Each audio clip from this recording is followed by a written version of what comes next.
Introduce yourself. Hi, my name is Shyam. I love wearing hats, and I am a London Marathon 2022 finisher. So, in today's video, I want to answer some of the questions I've received about the marathon, talk about the process, what I've learned, and also how it feels to actually complete the London Marathon. So let's dive right into it. What was your favourite thing about running the marathon?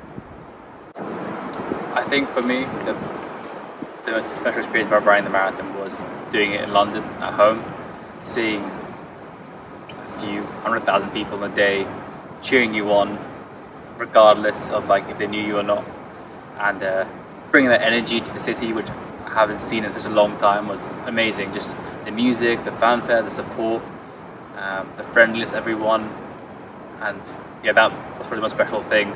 Seeing so many people supporting Great Ormond Street as well was awesome. Not only from the groups or people from the charity, but also supporters generally in the street who go Great Ormond Street was absolutely special. So I think for me, just the experience of seeing everyone so joyous and so energized by running was so special, and that's probably the best part of running the marathon.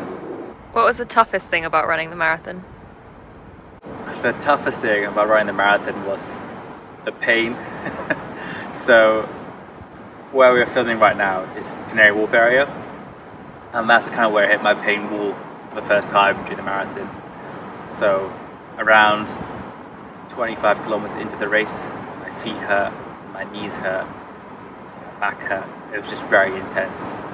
And I think the biggest thing really was to power through that and to kind of keep yourself going throughout the race. So knowing how to actually adapt your body to finish the race, and seeing people leave the race at side points to speak to the ambulance staff really highlighted how difficult and tough a race it is.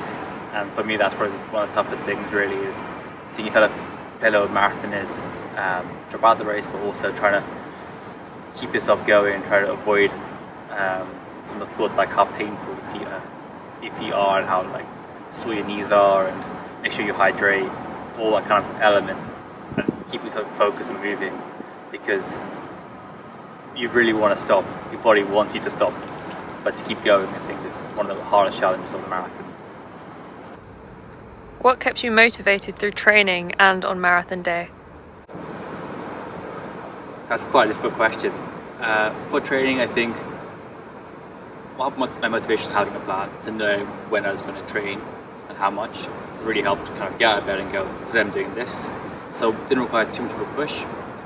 But I think knowing that the end goal of finishing at the mile in front of all these people, my friends and family, and raising money for the charity was the biggest motivation really to show up for myself in the training. From the race perspective, as I mentioned, this section of London was really hard to run in, and the reason why is also really quiet in some sections and didn't have any music going, and you really had to understand what kept you going. And a lot of people, when I spoke about in training, said remember your why. So my things that kept me motivated were making sure I raised money for charity, which I absolutely adore. Everyone who's donated money has helped me support an amazing cause, and that helped me really pursue the effort in running. Making sure someone else got into sport, seeing people talk about running on the day and the lead up to the race as well, and now past the race has been awesome, to make sure people take care of their fitness and health. That's been really special. And I think, again, what kept me motivated is the people in the streets, the volunteers, the people giving out water or Lucozade or gels. The fact that people were there caring about the sport and caring about the athlete really made you feel like I had to show up for them as well, and if not for yourself. So that's really what really dug deep for. And I think as well, for me finally, seeing the diversity of people in the race. This race was the first race where assisted wheelchair users could actually compete in the mass event, and seeing the amount of diverse people, regardless of race background, competing together to push themselves to that limit meant you really had to push yourself to go, I belong with these amazing talented athletes who've trained in the solitude, and making sure that you can totally have proud with them when you're giving your best. So I think that for me was probably the biggest motivation. What is something you learnt through training that you'll carry with you going forwards? So I'd split that question into two parts. So one will be for competition, one will be for personal fitness. So for competition, and the biggest thing is to get yourself acclimatized with that scenario of the day. So for me, a lot in training, what I did was make sure I got up at the right time, practice with my race equipment, practice with the race nutrition, and came up with a plan of how I would actually tackle the day. And obviously you adapt on the day. I think knowing what the experience will feel like is very important. So when it comes to the future projects I will do, that's something I will take with me forward. And for my own personal training, I think the biggest difference I noticed was hydration. You've seen me many times in video talk about having water, and I have drunk so much water since, and it's absolutely vital. I felt a lot worse in training when I didn't hydrate myself, and it led to more injuries or more soreness or stiffness. I think it's really important to make sure you hydrate yourself before training and understand what that means as well for your body. So those are two lessons I'll carry away from the process directly. What would you do differently if you were to do the marathon again? Very good question. Aim would be to get injured less, but I think on a more serious note, probably compound more strength training. I really wanted to introduce more strength training to help my legs really deal with what I was training for. But with the fatigue that really set in and the intensity of the training, I couldn't accommodate that time. So I think the biggest thing would be to get my body a bit more prepared for what I was going to be doing. So if I said I was training for the marathon next year, I would leave maybe 2-3 months before the running training to do some more leg strength work, some more agility work, and look at different plans as well. So maybe incorporate some level of training to improve my pace. That when I run next time, I can focus on running faster without having to worry about injuries. So that's what I'll probably change for next time. What's next for Project OMG? That's quite a question I've been toying with for a while now. So I think one element I look into is forming some sort of social running club. The main aim is I've seen a lot of people reach out to me talking about running, and it's an amazing sport for a multitude of reasons. But personally for me, it's just meeting amazing people who want to improve themselves in some facet of their life, and running is an amazing catalyst for that. So that's what I'm looking into. The second element is I've got another challenge coming up next year, which I will not reveal yet, but you will have another project, Oh My God, Season 2 coming your way. And I think I'll probably launch something around that topic in the early part of 2023 when the training for that begins. So you've still got another crazy challenge from coming your way. And I'll see if I do it every week, but it's in the works. It's in the works. What did it feel like going past the start line? That is something that's quite hard to describe. I think it's quite surreal. So when I got to my wave box and then we had to head towards the start line, you see this massive hot air balloon and you see the crowd of people like cheering you on, and you just go, this is it. It's like the culmination of work. So it's an element of pride, it's an element of like anticipation, and I was thinking, oh my God, do I run now? What's the best strategy for the day?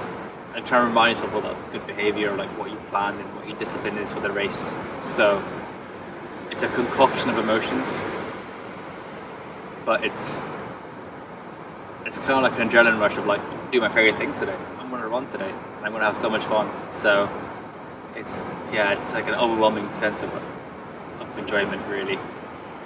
How did it feel going past the finish line? The finish line, yeah, that's also surreal. It's a bit like an out-of-body experience. I remember the first thing I did when I went past the finish line was I asked someone if the run finished, and that's just because I couldn't really process what had happened. You go through the barriers and you see these people there with St. John's ambulance staff, physios, people receiving the medals, and you can't really realise that you've done it. At points in the race, I wasn't too sure if I was going to finish that race. And you go to the mile, you reach that point, and you see your friends and family cheering you, and you go, this is it, it's the last few hundred meters.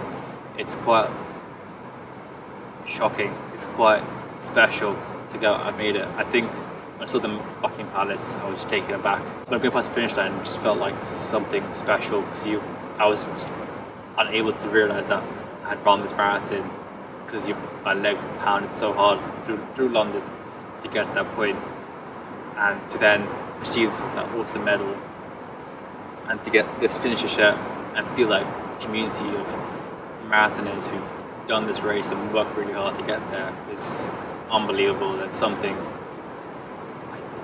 I can imagine why I can imagine why it draws runners back to the marathon, because that's feeling so unique in its kind. So I think that's probably what it felt like. It's best I could describe it getting past the finish line. And what was your favourite part of the course for running? So, having done a bit of the route before, I obviously love it and I love London, so there's always nice to see the landmarks inspire you. For me, the favourite part of the course, from a crowd perspective, was going from Tower Bridge westwards towards Canary Wharf, because the crowd were immense. There were drums everywhere, people playing instruments, singing loudly. I didn't even hear a full song because it kept changing along the route. I think I had the route standstill at least 10 times, and the crowd was just so vibrant and ecstatic, and seeing the runners lead back, and you just felt like something special was happening that day. So I think from an atmosphere perspective, that was special. And from a location perspective, there are 2 points that are special. One is a bit past here, it's on the return leg, so around 32 kilometers in. I think that was special for me because it had gone past the wall and I realised 10 kilometers left. And to know that you've gone past the halfway point with only a few kilometers left just gave me extra motivation. So I think that was something really special that I remember at this point, because I know my mindset changed. I could run the marathon. And I think my favourite view from the race would have been either Tower Bridge again, just because it's such a gorgeous sight of London. You get to see such landmarks in the river, or Embankment, going to Big Ben, because you're at the Holland Strait, and it was just so amazed at the light in the area, because the sun was starting to set, so you had a really nice lighting, and it felt very peaceful, it felt tranquil, which in that part of London normally is so busy and sporadic. It felt at peace, which is amazing area, amazing feeling in that area. So with that, I just want to say thank you for following season 1 of Project Oh My Gosh. It's been an amazing journey, and I couldn't have done it without you guys supporting me, following me, asking me questions, engaging with the content, and it really helped my training process. Part of the journey of the running side was being to document this journey and share it with you, and it made the difficult runs more enjoyable, made the fun runs more interesting to try and adapt into full content. And I can't thank you enough for your support in this process, but also your donations for Great Ormond Street. It's been an amazing ride, and to surpass my target is mega, and I know it will change so many lives. Thank you for your time invested. As I said, we'll be back in season 2, so you haven't got rid of me yet, and I promise you it should be another crazy challenge, so I'll do my best to document that journey. So again, thank you, love you guys, and peace.